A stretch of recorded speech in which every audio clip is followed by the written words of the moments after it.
Five പാക്കിലെ മൂന്നാമത്തെ വാഹനം Austin മാർട്ടിൻ്റെ vantage എന്ന് പറയുന്ന മോഡലാണ്. ഒരു യെല്ലോ തീമിൽ ബ്യൂട്ടിഫുൾ ആയിട്ട് നിൽക്കുന്നുണ്ട് അല്ലേ. ഇതിലെ ഏറ്റവും രസകരമായിട്ടുള്ളൊരു കാര്യം ഇതിൻ്റെ പവർ ട്രെയിനും അതുപോലെ തന്നെ ഇൻഫോടൈൻമെൻറ്റ് സിസ്റ്റവും ഒക്കെ മെഴ്സിഡീസ് ബെൻസിൽ നിന്ന് സ്വന്തമാക്കിയിട്ടാണ്.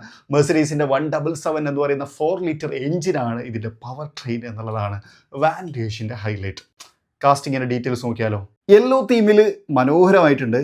ശരിക്കും റിയൽ കാറിനോട് ഏറെക്കുറെയൊക്കെ കണക്ട് ചെയ്യാനും പറ്റുന്നുണ്ട്. ഈ ഹുഡ് ഡീറ്റെയിൽസിൻ്റെ പ്രത്യേകത എന്താ വെച്ച് കഴിഞ്ഞാൽ ഇത് സ്റ്റിക്കർ വർക്കല്ല, കുറച്ചുകൂടി അവർ പണിയെടുത്തിട്ടുണ്ട്. സ്റ്റീലിൻ്റെ പാറ്റേണും അതുപോലെ ഉള്ളിലേക്ക് വരുന്നത് പ്ലാസ്റ്റിക് ആണ്. ഒരു റെഡ് കളർ ടോണൊക്കെ കൊടുത്ത് ഭംഗിയാക്കിയിട്ടുണ്ട്. ഫ്രണ്ട് ശരിക്കും ആ ഒരു ആസ്റ്റിൻ മാർട്ടിൻ്റെ വിങ്സ് പോലെ തന്നെയാണ് നമുക്ക് ഫീൽ ചെയ്യുന്നത്. ഹെഡ് ലാംപ്സിൻ്റെ ഒക്കെ ചിത്രമേ ഉള്ളൂ. ആസ്റ്റിൻ മാർട്ടിൻ്റെ ലോഗോ കാണാം. യെസ്, ബാക്കിൽ പ്ലെയിൻ ആണ്, ബാക്കിലത്തെ ഇത് യെല്ലോ ആണ്. ഡിഫ്യൂസറും കാര്യങ്ങളൊക്കെ ചെയ്തിട്ടുണ്ട്. അതുപോലെ തന്നെ സ്പോയിലറൊക്കെയാണ്. യെസ്, നൈസ്, കാണാൻ നല്ല ഭംഗിയുണ്ട് അല്ലേ. ബാക്കിലേക്ക് എൻജിൻ അങ്ങനെ ഡീറ്റെയിൽസ് ഒന്നും കൊടുത്തിട്ടില്ല, പകരം റോൾ ഗേജ് മാത്രമാണ് നമുക്ക് കാണുന്നത്. ലെഫ്റ്റ് ഹാൻഡ് ഡ്രൈവ് ആണ്. ഉള്ളിൽ അങ്ങനെ കാര്യമായിട്ട് ഡീറ്റെയിൽസ് വ്യക്തമാവണില്ല. പ്ലെയിൻ ആണ്, സെൻട്രൽ ടണലൊക്കെ പ്ലെയിൻ ആയിട്ടാണ് കൊടുത്തേക്കുന്നത്. അപ്പോൾ ഇതിനെ ഞാൻ പ്ലേസ് ചെയ്യുന്നത് ഇവിടെ നിന്നാണ്. ഇവിടെ നിന്ന് നമുക്ക് തുടങ്ങിയിട്ട് ഇങ്ങനെ കറങ്ങിയിട്ട് അങ്ങോട്ട് പോവാം.